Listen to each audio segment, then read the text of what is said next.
The courthouse buzzer echoed through the marble halls as Michael Thompson sat quietly on the wooden bench outside courtroom 4B.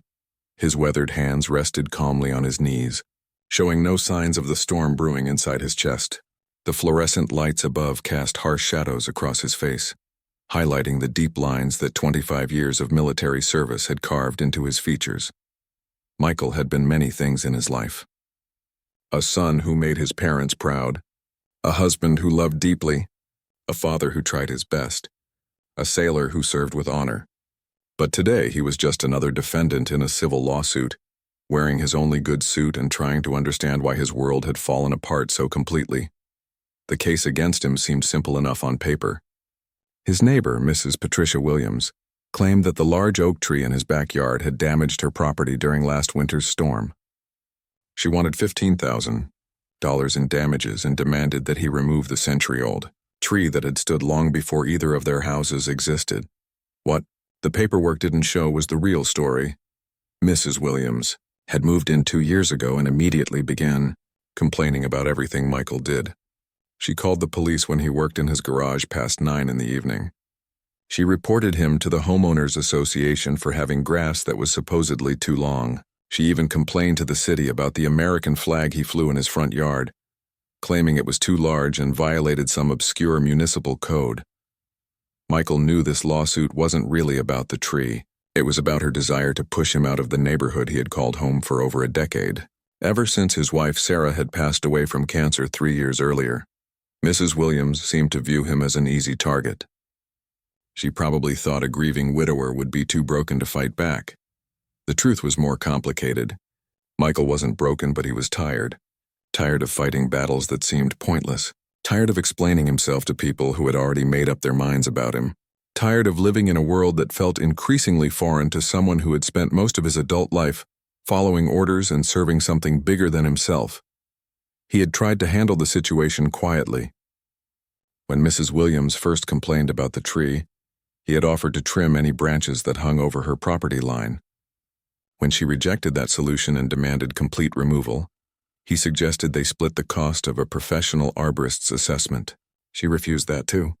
It became clear that nothing short of total capitulation would satisfy her. Michael's lawyer, a young public defender named James Martinez, had warned him that civil court could be unpredictable. The judge might not understand military culture, Martinez had said during their brief consultation. Try to speak up and explain your side clearly. Don't assume your service record will speak for itself. But speaking up had never been Michael's way. In the Navy, he had learned that actions mattered more than words. Results counted more than explanations. A job well done required no justification, and complaints were handled through proper channels with documented evidence and formal procedures. Civilian court, he was beginning to realize, operated by different rules. Here the loudest voice often won.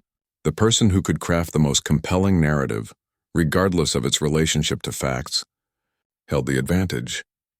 Mrs. Williams had certainly mastered this approach, painting herself as a victim of Michael's negligence and unreasonable behavior. The courtroom door opened, and a bailiff called his name. Michael stood slowly, his knees protesting after too many years of military training and not enough years of proper rest. He walked into the courtroom with the same measured pace he had used to walk onto the deck of aircraft carriers in rough seas. Judge Harold Brennan looked up from his paperwork with obvious irritation. At 62, Brennan had developed a reputation for running his courtroom like a corporate boardroom, favoring efficiency over empathy. He had little patience for cases he considered trivial, and even less patience for people who wasted his time with what he saw as unnecessary drama.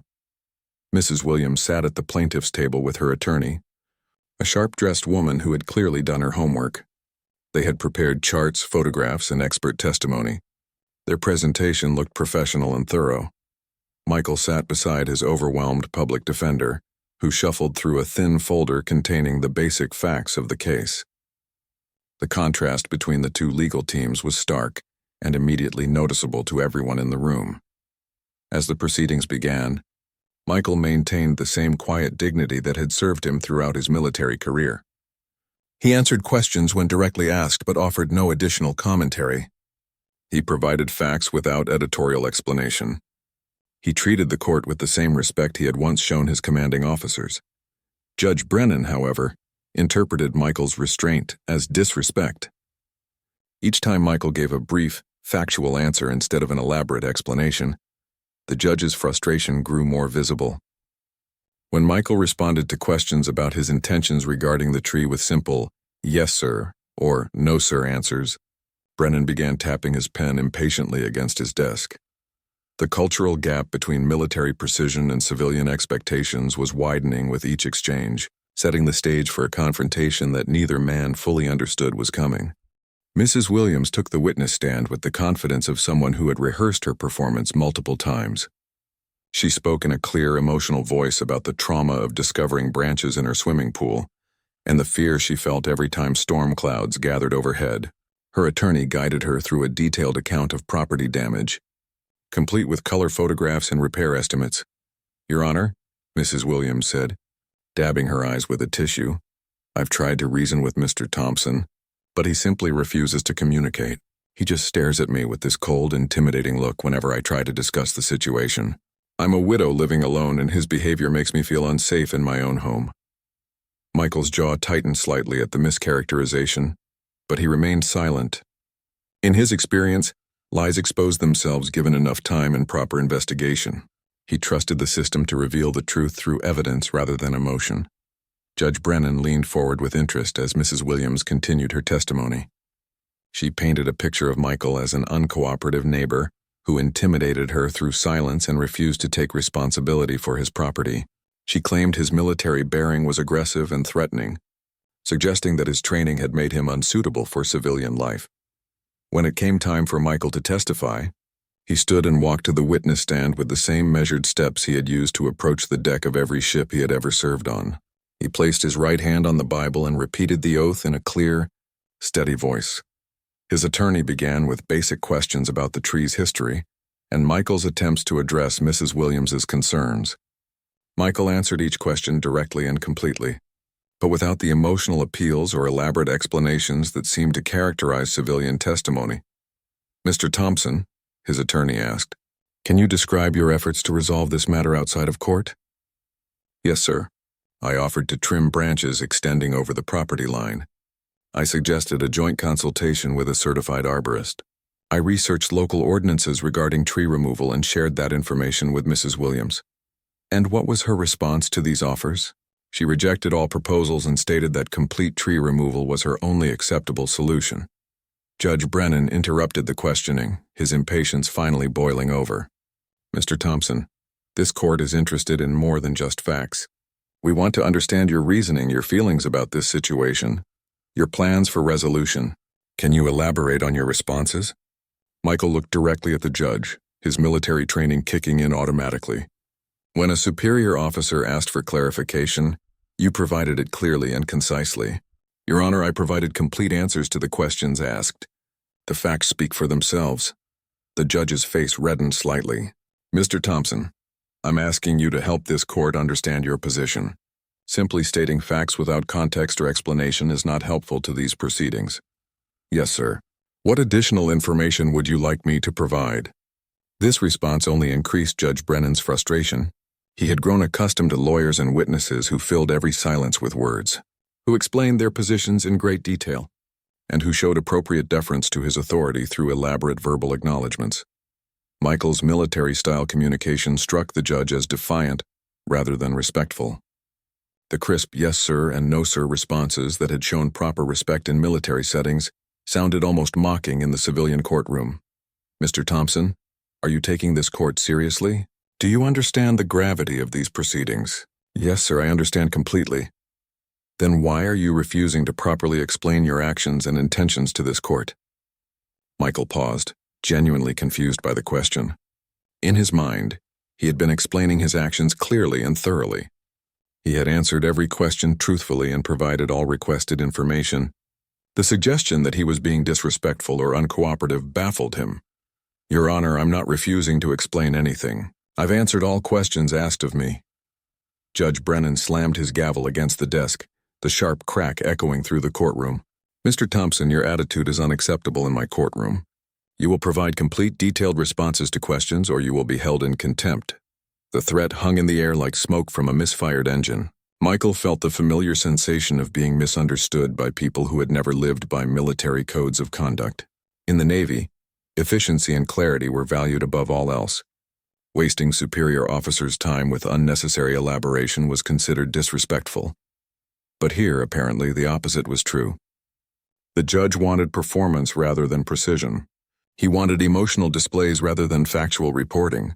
He wanted Michael to beg, to plead, to show vulnerability and deference through verbose explanations. Michael's attorney sensed the growing tension and attempted to redirect the questioning toward more concrete issues. Your Honor, perhaps we could focus on the specific allegations regarding property damage and review the evidence Mr. Thompson has gathered about tree maintenance and local regulations. No, Judge Brennan snapped. I want to hear from Mr. Thompson himself. I want him to explain why he thinks his behavior has been appropriate and what he intends to do about this situation. The courtroom fell silent except for the whisper of the air, conditioning system, and the distant sound of traffic. Outside, Mrs. Williams watched with satisfaction as the judge's frustration with Michael became increasingly obvious. Her attorney smiled slightly, recognizing that the proceedings were going exactly as they had hoped. Michael sat in the witness chair, his back straight and his hands folded calmly in his lap. He understood that he was walking into some kind of trap, but he couldn't identify its exact nature. In combat situations, he had learned to trust his training and stick to proven procedures when facing unknown threats. So he did what he had always done when confronted with hostile questioning from authority figures. He told the truth clearly and completely without embellishment or emotional manipulation. Your Honor, I have maintained my property according to local ordinances and industry standards. I have attempted to address my neighbor's concerns through reasonable compromise. I have gathered evidence to support my position and am prepared to present it to this court. Judge Brennan's eyes narrowed as he stared at Michael with growing contempt. The tension in the courtroom became thick enough to cut with a knife. Judge Brennan leaned back in his chair, studying Michael with the expression of someone who had reached the end of his patience. The silence stretched uncomfortably as other people in the courtroom shifted nervously in their seats. Mr. Thompson, the judge finally said, his voice dripping with disdain. I have been practicing law for over 30 years, and I have never encountered such blatant disrespect in my courtroom. Your refusal to provide proper testimony is a mockery of these proceedings. Michael felt his chest tighten, but his expression remained unchanged. He had faced hostile interrogations before, though never in a setting where the rules seemed designed to punish honesty and reward theatrical performance. Every instinct told him to maintain his composure and stick to the facts. Your Honor, I respectfully disagree with your characterization of my testimony. The judge's face turned a deeper shade of red. You disagree? You disagree with this court's assessment of your behavior? Yes, sir. I have answered all questions truthfully and completely. Judge Brennan stood up abruptly, his chair rolling backward and hitting the wall behind him with a dull thud. The sudden movement made several people in the gallery jump, but Michael remained perfectly still. Mr. Thompson, your military background does not give you the right to treat civilian authority with contempt. We are not impressed by your stone-faced routine or your inability to show proper respect for these proceedings. Words hit Michael like a physical blow. In all his years of service, no one had ever questioned his respect for authority or suggested that his military bearing was inappropriate. He had spent decades learning to show respect through action rather than empty words, through competence rather than flattery. Your Honor, Michael said carefully, I have served my country with honor for 25 years. I would never show disrespect to any legitimate authority. Legitimate authority? Judge Brennan's voice rose to nearly a shout. Are you questioning the legitimacy of this court? Michael realized too late that his choice of words had been interpreted as a challenge, rather than a clarification. In military communication, precision mattered. The difference between authority and legitimate authority was important when dealing with complex command structures and rules of engagement. But in civilian court, apparently such distinctions were seen as insubordination. No, sir, that was not my intention. Your intention? The judge laughed bitterly. Mr. Thompson, let me tell you what I think your intention is. I think you believe your military service makes you special. I think you expect this court to bow down to your uniform and ignore your obvious inability to function in civilized society. The courtroom fell dead silent. Mrs. Williams looked pleased with this unexpected turn of events. Her attorney tried to maintain a professional expression, but couldn't quite hide her satisfaction. Michael's public defender looked horrified and began frantically shuffling through his papers, searching for some procedural objection that might diffuse the situation. Michael felt something cold settle in his stomach. This wasn't about the tree anymore. This wasn't about property damage or neighbor disputes. This had become something much more personal and dangerous. Your Honor, he said quietly, I have never claimed that my service makes me special or exempt from civilian law. Haven't you? Judge Brennan walked around his desk and stood directly in front of the witness stand, violating every protocol about maintaining appropriate distance during testimony. Then explain to me why you think you can sit in my courtroom and refuse to provide adequate responses to legitimate questions. Michael looked up at the judge, his military training warring with his growing anger. He could feel the eyes of everyone in the courtroom focused on him, waiting to see if he would finally break down and give them the emotional display they seemed to expect. Instead, he did what he had always done when facing impossible situations. He fell back on the values that had sustained him through combat zones and family tragedies and the long, lonely years after his wife's death. Your Honor, I have provided truthful, complete answers to every question asked. If my communication style is different from what you expect, I apologize for any misunderstanding. However, I cannot and will not lie or embellish facts to satisfy anyone's expectations about how I should express myself. The judge stared at him for a long moment, his breathing heavy and his face flushed with anger. When he spoke again, his voice was cold and deliberate. Mr. Thompson, your arrogance is astounding. You sit there in your cheap suit, playing the role of the noble soldier, but what I see is a man who thinks he's above the rules that govern civilized society. What I see is someone who has spent so much time taking orders that he's forgotten how to show basic human courtesy. Michael's hands tightened slightly on the arms of the witness chair, but his voice remained steady. Your Honor, I disagree with your assessment. Of course you do. Because in your mind you're always right, aren't you? The decorated veteran who can do no wrong. The hero who sacrificed for his country, and therefore deserves special treatment. The words cut deeper than Judge Brennan probably realized. Michael had never asked for special treatment because of his service. If anything, he had spent years trying to blend into civilian life, trying not to burden anyone with his experiences or expectations. But there was something in the judge's tone that suggested this attack was about more than just courtroom procedure. There was a personal animosity that went beyond professional frustration. Michael suddenly understood that he was facing something he had encountered before in different contexts. Judge Brennan wasn't just frustrated with his communication style. The judge resented him personally, resented what he represented, resented the idea that someone could serve in the military and then expect to participate equally in civilian society. This wasn't about justice anymore. This was about power and prejudice and a civilian authority figure's need to humiliate someone who reminded him of his own lack of service. Michael made a decision that would change everything that followed. Instead of continuing to defend himself against these increasingly personal attacks, he would do what he had always done when facing overwhelming enemy forces. He would maintain his position and wait for reinforcements. The attack continued for another 10 minutes, with Judge Brennan delivering what amounted to a public humiliation, disguised as judicial procedure. He questioned Michael's intelligence, his social skills, his ability to function in civilian society, and his fitness as a neighbor and community member. Through it all, Michael remained silent except when directly asked questions that required factual responses. Each non-reaction seemed to fuel the judge's anger further, creating a cycle of escalating hostility that filled the courtroom with uncomfortable tension. Mr. Thompson, Judge Brennan said finally, returning to his seat behind the bench, I want you to understand something very clearly. Your military service ended when you took off that uniform. In my courtroom, you are just another citizen who must follow the same rules as everyone else.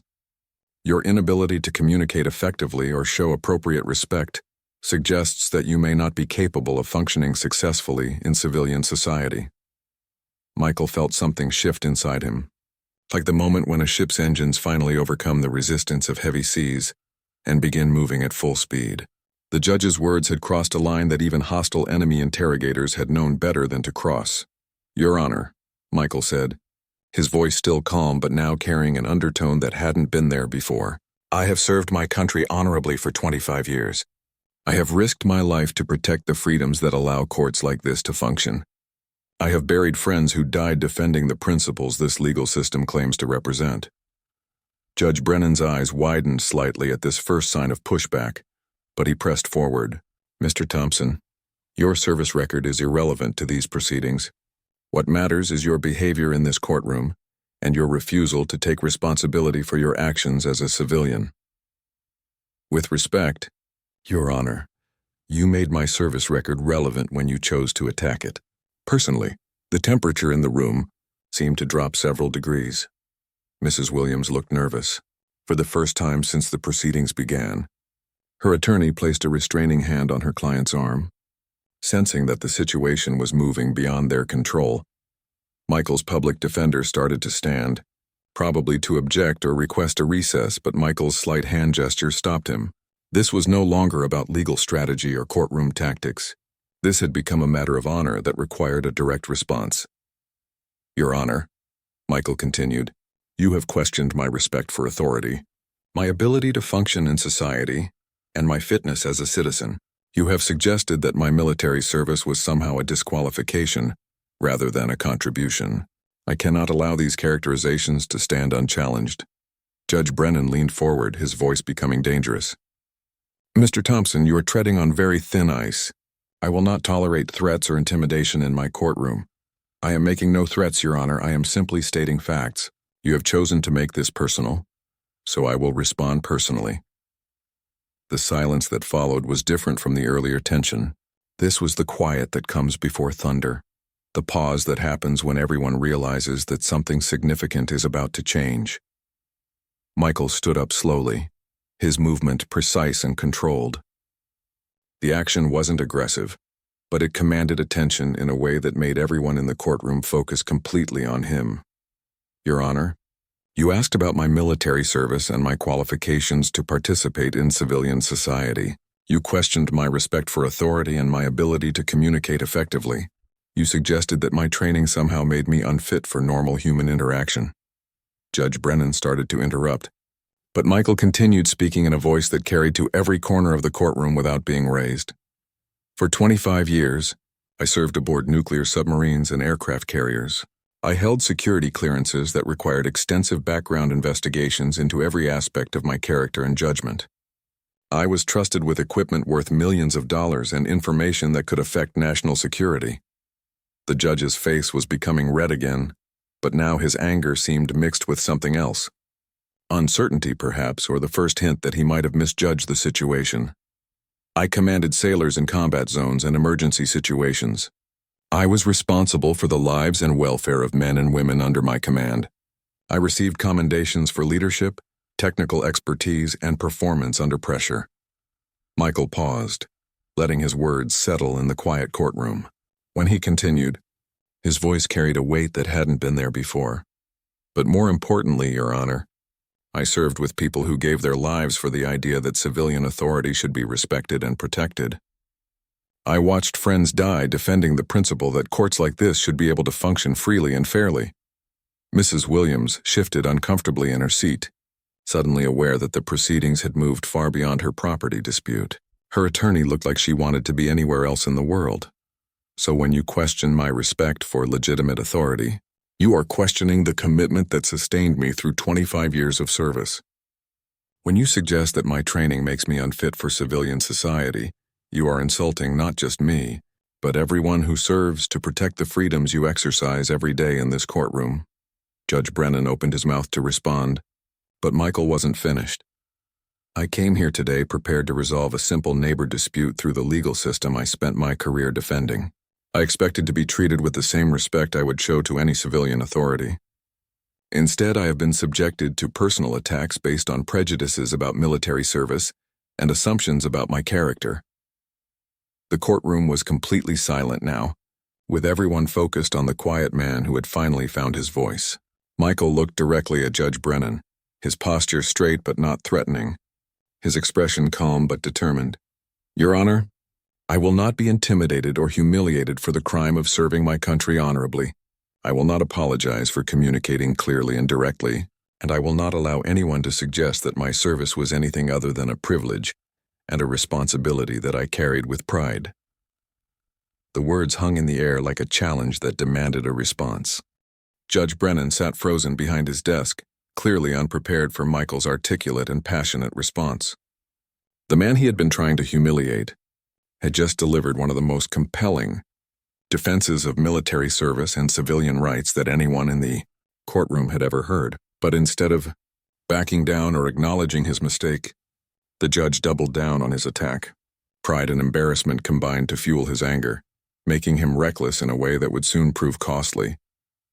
"Mr. Thompson," he said, his voice shaking with rage, "your little speech doesn't impress me. I've heard it all before from people like you. You think your military service gives you some kind of moral authority? But what I see is a man who couldn't make it in the real world without someone telling him what to do every minute of every day." The insult landed like a physical blow, but Michael remained standing, his expression unchanged. Around the courtroom, several people looked shocked at the judge's escalating personal attacks. "You talk about sacrifice and service," Judge Brennan continued, "but I wonder what kind of sacrifice it really was. Hiding on some ship in the middle of the ocean while real people dealt with real problems in the real world. Taking orders instead of making hard decisions. Living in a bubble where everything was provided for you and all you had to do was follow simple instructions." Michael's jaw tightened slightly, but he said nothing. The judge was revealing more about his own character with each word. And Michael had learned long ago that sometimes the best response to an enemy's attack was to let them defeat themselves. And now you come into my courtroom with your rigid posture and your "yes, sir, no, sir" routine, thinking you can intimidate civilian authority with your military bearing. Well, let me tell you something, Mr. Thompson. Your service doesn't make you special. It doesn't make you a hero. And it certainly doesn't excuse your complete inability to function as a normal member of society. The courtroom was dead silent, except for the sound of Judge Brennan's heavy breathing. His face was flushed and sweat had begun to appear on his forehead. He had clearly lost control of both the proceedings and himself.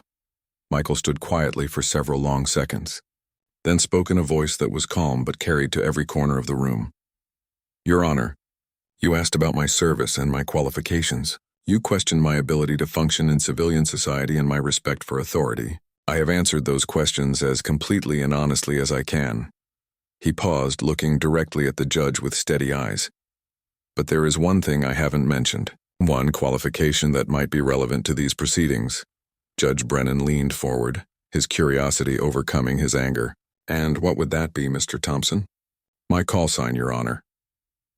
The words were spoken quietly, but they seemed to echo in the silent courtroom. Mrs. Williams looked confused, clearly not understanding the significance of military call signs. Her attorney appeared equally puzzled, but something in Michael's tone made Judge Brennan pause.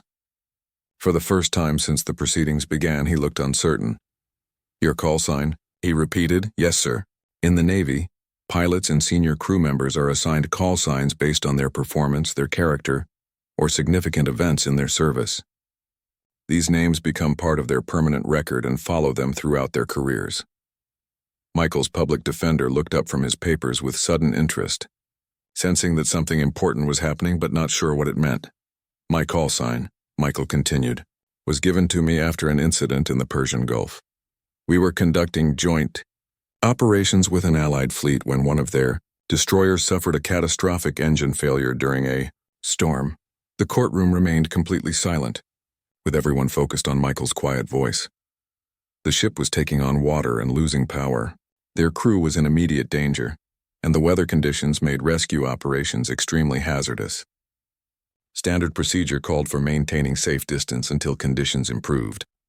Judge Brennan found himself leaning forward, despite his anger, drawn into the story against his will. "I was serving as operations officer aboard the USS Abraham Lincoln at the time. Our captain was weighing options when I requested permission to attempt a rescue operation using our helicopter squadron." Michael's voice remained calm and factual, but there was something in his tone that commanded absolute attention. The operation required flying in 70-knot winds with zero visibility. We had to coordinate multiple aircraft, establish emergency medical facilities, and execute precision rescue maneuvers in conditions that exceeded all safety parameters. The judge's face had gone pale. Something about Michael's matter-of-fact description was more compelling than any dramatic retelling could have been. We successfully evacuated 43 crew members from the disabled vessel. No lives were lost, and the operation was completed without any casualties among the rescue teams. Michael paused, his eyes never leaving Judge Brennan's face. After that incident, I was assigned the call sign Admiral, not because of my rank, which at the time was Lieutenant Commander, but because my commanding officers felt that my performance under pressure demonstrated the kind of judgment and leadership they associated with flag-level command. The silence in the courtroom was absolute. Mrs. Williams stared at Michael, with her mouth slightly open, finally understanding that she had been attacking someone far more significant than she had realized. Throughout the rest of my career, Michael continued, I was known as Admiral Thompson. The name appears on my service records, my commendations, and my retirement documents. It was the name used by officers and enlisted personnel alike, regardless of their rank or position. Judge Brennan's face had turned white. He was beginning to understand that he had just spent the last hour publicly humiliating someone whose service record would stand up to any scrutiny. Michael took one step closer to the bench, his posture respectful but commanding. Your Honor, you questioned my qualifications to participate in civilian society. You suggested that my military service was somehow a disqualification rather than a contribution. You attacked my character, my intelligence, and my ability to function in the real world. His voice remained calm, but now it carried an authority that filled the entire courtroom. I think it's important that you understand exactly who you have been addressing in this manner. The weight of Michael's revelation settled over the courtroom like a heavy blanket. Judge Brennan sat motionless, his face pale and his earlier confidence completely evaporated. The man he had been ridiculing for the past hour wasn't just any veteran. He was someone whose service record included the kind of heroism that makes headlines and earns presidential commendations. Mrs. Williams looked like she wanted to disappear into her chair. Her attorney was frantically writing notes, probably calculating how quickly they could withdraw their lawsuit and escape this disaster. Michael remained standing, his posture straight but not aggressive. He had revealed his call sign not to intimidate anyone, but to provide context that the judge had demanded. When someone questions your qualifications and character, you respond with facts. Admiral Thompson, Judge Brennan said quietly, using the call sign for the first time. His voice had lost all of its earlier hostility and now carried a tone of uncertainty. I was not aware of your service record. Your Honor, Michael replied. My service record was never relevant to this proceeding. This is a simple civil matter about a property dispute. My background shouldn't matter any more than Mrs. Williams's background or your own background. The response was gracious, but it only made Judge Brennan's earlier behavior look worse by comparison. Michael was demonstrating the kind of professionalism and restraint that the judge himself should have shown throughout the proceedings. However, Michael continued, when you chose to make my character and qualifications the central issue of this hearing, you made my background relevant. When you suggested that my military service was somehow a disqualification, you opened a door that required a response. Judge Brennan shifted uncomfortably in his chair. Around the courtroom, several people were taking notes or whispering quietly to each other. Word of this confrontation would spread quickly through the legal community, and the judge's reputation would suffer significant damage. Mr. Thompson, Admiral Thompson, he said, stumbling over the words. Perhaps we should return to the matter at hand. The property dispute between you and Mrs. Williams. Of course, Your Honor. That's what I've been trying to address all morning. The simple statement highlighted just how far off track the proceedings had gone. What should have been a straightforward hearing about tree damage had become a public humiliation of a respected judge by someone he had tried to bully. Michael's public defender finally found his voice. Your Honor, if I may, I think we should address the evidence regarding the tree and the alleged property damage. My client has documentation that supports his position. Judge Brennan nodded quickly, grateful for any opportunity to move away from the disaster he had created. Yes, of course. Please proceed. But the damage was already done. Mrs. Williams's case had been built on the assumption that Michael was a pushover who could be intimidated through legal pressure. She had counted on presenting herself as a victim of an unreasonable neighbor who refused to communicate or compromise. Instead, the proceedings had revealed Michael to be someone whose character and judgment had been tested under the most extreme circumstances imaginable. His calm professionalism under attack had demonstrated exactly the kind of leadership and restraint that his service record suggested. As the evidence was presented, it became clear that Michael had been telling the truth about everything. The tree in question was healthy and properly maintained. The damage to Mrs. Williams's property had been caused by multiple factors during an unprecedented storm, not by negligence on Michael's part.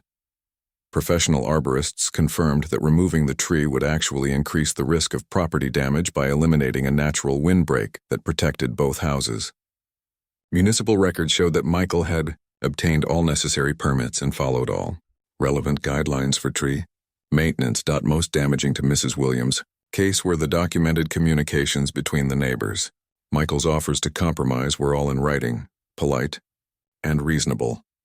Mrs. Williams's responses were increasingly hostile and demanding, eventually escalating to threats of legal action, unless he completely capitulated to her demands. The evidence painted a clear picture of a reasonable man trying to resolve a dispute with an unreasonable neighbor who had chosen to use the legal system as a weapon of harassment. Judge Brennan listened to the evidence with growing discomfort, realizing that he had publicly humiliated someone who was not only innocent of any wrongdoing, but who had actually gone above and beyond in trying to resolve the situation fairly. When all evidence had been presented, the courtroom fell silent again. Everyone knew what the verdict should be, but the path to that verdict had been so twisted and problematic that no one was sure how to proceed. Michael stood quietly beside his attorney, maintaining the same dignified composure he had shown throughout the ordeal. He had proven his point and defended his honor, but he took no visible satisfaction in Judge Brennan's obvious distress. The judge cleared his throat and began to speak, his voice much quieter than it had been earlier in the day. After reviewing all evidence presented, this court finds that the plaintiff has failed to prove negligence on the part of the defendant. The tree in question appears to be properly maintained and poses no unreasonable risk to neighboring properties. Mrs. Williams' face went white as she realized that her expensive legal gamble had failed completely. Furthermore, Judge Brennan continued, the defendant's efforts to resolve this matter outside of court appear to have been both reasonable and generous. This court sees no basis for the requested damages or injunctive relief. The formal language of the verdict couldn't hide the judge's discomfort with the entire situation. He had been forced to rule in favor of someone he had spent an hour trying to humiliate, and everyone in the courtroom understood the irony. But Michael's vindication was only the beginning of the consequences that would flow from this morning's events. The courtroom began to empty as people filed out, their whispered conversations creating a buzz of excitement and speculation. Mrs. Williams left quickly with her attorney, avoiding eye contact with Michael, and clearly eager to escape the scene of their humiliating defeat. Michael remained seated at the defendant's table, organizing his papers with the same methodical precision he had shown throughout the proceedings. His public defender, James Martinez, sat beside him in stunned silence, still processing what he had witnessed. "Admiral," Martinez said quietly, "why didn't you tell me about your service record? About your call sign?" Michael looked up from his papers, his expression thoughtful. "Because it wasn't relevant to the case. This was about a tree and property damage, not about military service. I only brought it up when the judge made it necessary. But if I had known, I could have prepared differently. I could have presented your background to establish credibility." "Mr. Martinez," Michael said gently, "the facts of the case should have been enough. My service record doesn't make me more truthful or more deserving of fair treatment than any other citizen. Everyone who comes into this courtroom deserves to be treated with respect, regardless of their background." The young lawyer nodded slowly, beginning to understand the lesson he had just witnessed. Michael's response to the judge's attacks hadn't been about claiming special privileges because of his military service. It had been about demanding the basic respect that every citizen deserves in a court of law. Judge Brennan remained on the bench long after the courtroom had emptied, staring at his hands and contemplating the disaster he had created. His clerk approached cautiously, unsure whether to interrupt his thoughts. "Your Honor," she said quietly, "there are reporters outside asking for comments about the proceedings." The judge's head snapped up, his face going pale. Word had already begun to spread about the confrontation between a respected judge and a decorated veteran. By evening, the story would be circulating through legal circles and veteran organizations across the state. "No comments," he said quickly. "I have no comments about any ongoing proceedings." But it was too late for damage control. Several people in the courtroom had been recording video on their phones, and clips of Michael's quiet but powerful defense of military service were already being shared on social media.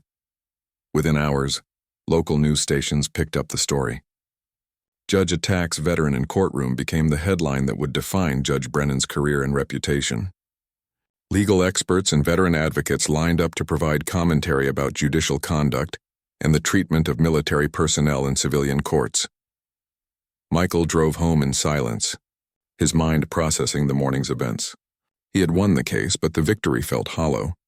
He had never wanted a confrontation with Judge Brennan. He had simply wanted to resolve a neighbor dispute through the proper legal channels. The irony wasn't lost on him.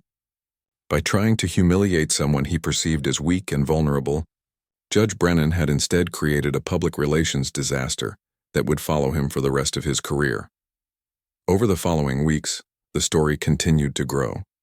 Video clips of Michael's testimony went viral, particularly his calm explanation of how he had earned his call sign.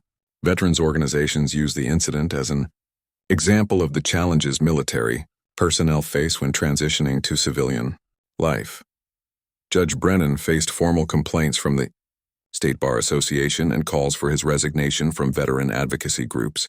His attempt to intimidate a quiet veteran had backfired spectacularly, turning him into a symbol of judicial misconduct and prejudice against military service. Mrs. Williams found herself dealing with unexpected consequences as well. Her neighbors, many of whom were veterans or military families, learned about her role in the courtroom drama. Property values in the neighborhood began to decline, as the story attracted negative attention to the area. But perhaps the most significant consequence was the change in how the legal community viewed interactions with veteran litigants.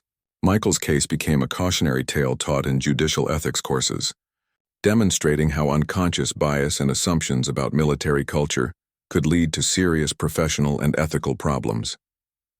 Michael returned to his quiet life, tending his garden and maintaining the old oak tree that had started the whole controversy. He received hundreds of letters from veterans thanking him for his dignified response to Judge Brennan's attacks. Many shared their own stories of feeling misunderstood or unwelcome in civilian institutions. He never sought publicity or tried to capitalize on his unexpected fame. When reporters called asking for interviews, he politely declined. When veteran organizations invited him to speak at events, he respectfully suggested that they focus on veterans who needed help with housing, health care, or employment rather than someone who had simply stood up for himself in court. The oak tree continued to stand in his backyard, its roots deep in soil that had nourished it for over a century. Like Michael himself, it had weathered storms that would have broken lesser specimens. Its branches provided shade and shelter, asking nothing in return except the chance to grow peacefully in the place it had chosen to call home. Judge Brennan eventually resigned from the bench under pressure, his career destroyed by a single morning's poor judgment. He never publicly apologized to Michael, though he did issue a statement acknowledging that his behavior had fallen short of judicial standards. Michael never spoke publicly about the judge's resignation or the broader consequences of their courtroom confrontation. When asked by friends about his feelings regarding Brennan's downfall, he simply said that he hoped everyone involved could learn something positive from the experience. In the end, the case became a reminder that respect and dignity are not earned through titles or positions, but through character and actions. Michael's quiet strength had revealed more about true leadership than any dramatic speech or aggressive display could have accomplished. He continued to serve his community in small, quiet ways, volunteering at veteran support organizations and helping younger veterans navigate the challenges of civilian life. His call sign, Admiral, became known not just for the heroic rescue that had earned it, but for the grace and dignity he had shown when facing an attack on his character and service. The story of the silent veteran who found his voice in a hostile courtroom became legend in military circles, passed down as an example of how to maintain honor and integrity, even when facing overwhelming odds. It reminded everyone who heard it that sometimes the most powerful response to aggression is simply standing firm in your principles and speaking the truth with quiet confidence.